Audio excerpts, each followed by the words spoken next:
Welcome back to our kindergarten through 8th grade general music PLC. This is topic 6, literacy alignment. And in this third segment, we're going to be talking about strategies for upper elementary and secondary. So those 6th, 7th, and 8th grade general music classes. So as we talked about in the last segment, we can search the Georgia Standards website for specific skills and concepts that students are learning in these grade levels.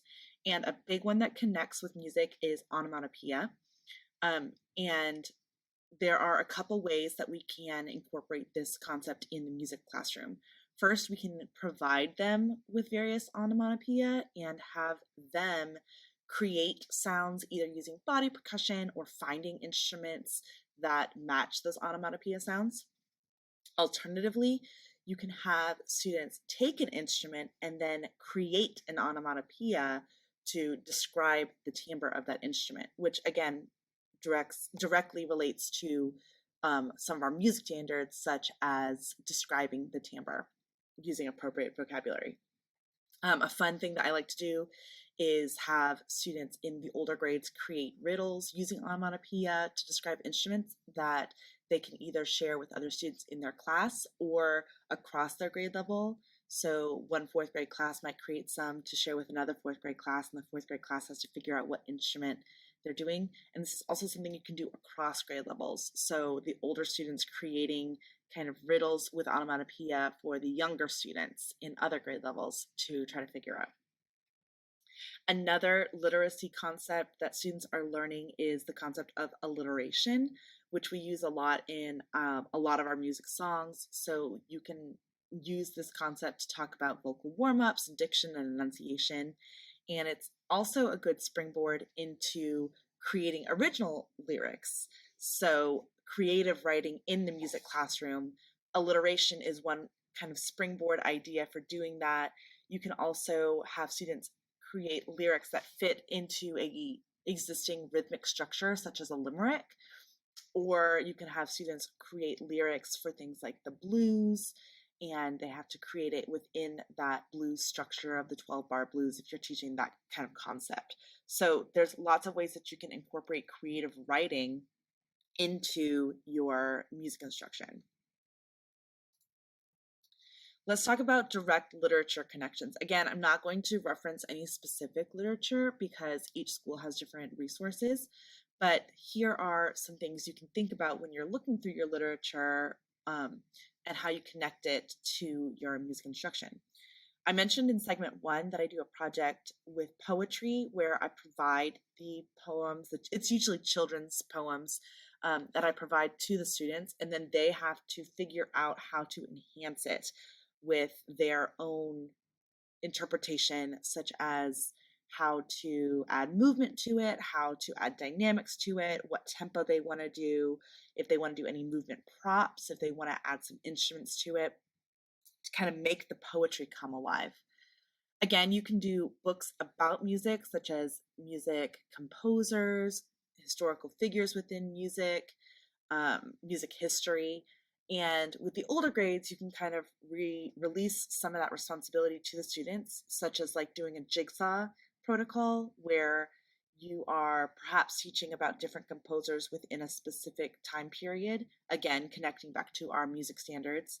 And so you're teaching about the classical composers, and so you hand a biography about Beethoven and a biography about Mozart to different groups, and then they have to kind of create a summary about that composer to then share back with the whole class. That's one strategy you can do. Just like in the younger grades, we can bring in those books that have a natural rhythm or beat to them. But with the older grades, an idea you can do is to have them figure out how to perform the book with a steady beat.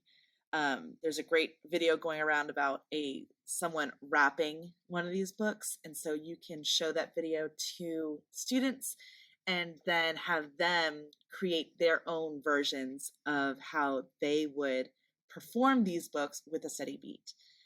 You could even go so far as to having them compose a beat for them to then perform that book with. There are plenty of books that have a form with repeated sections. So, for example, rondo, and you could have the students create an additional section of the story. If it's a rondo form, so that would be they would have the A section as the repeated section, but they create a new A or B or C or D or E section after the story ends, and they compose what that would sound like and then add it to the whole book. Um, and then books with a rhythmic or melodic motif. If it's a book with a rhythmic motif, you could easily have the students create a pitched version of that rhythm. So either they improvise using that rhythm or they compose a melody to go with that rhythm. If it's a melodic motif, you could have the students orally identify what those pitches are, or you could show the notation of the melody and have the students figure out how to play it on instruments or how to sing it on their own. So again, relinquishing some of the responsibility onto the students in these older grades. So I wasn't able to reference any specific literature or resources, again, because each school has their own resources, and I didn't want to endorse any one piece of literature. But if you're stuck on where to find resources for incorporating the literature into your classroom, here are a couple of ideas of where you can go. First, your media specialist is a great resource. This is their area of expertise. I am great friends with my media specialist at my school. I'm constantly asking her if she has any books about this topic or this concept, or bringing in what is happening in that time of the year. If it's the fall, if she has any books about fall that I can then take and create some sort of musical connection with. So your media specialist may not know much about music. Hopefully they do, but even if they don't, you guys can be great collaborators. You can also ask your classroom teachers, what kind of literature are you currently doing with your students? If there's a book that they're currently doing a book study, maybe you can take that book and bring it into your own classroom and do something musical with it. There are plenty of online resources for if you search music and children's literature. There are plenty of blog posts and articles about different ideas of specific books or even broad ideas like we talked about here.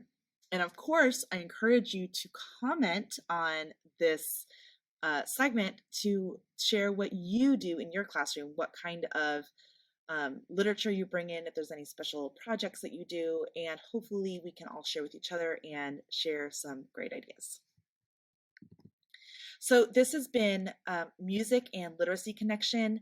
Our next topic is going to be about aligning music with several other subject areas, but I wanted to do a deep dive on literacy and music because there is such a strong connection between the two, and because literacy is such an important skill for students of all ages to have. So hopefully this was helpful. Again, if you have any additional ideas, I would love to hear them in the comments. And I am looking forward to talking about this even more with you in the PLC community.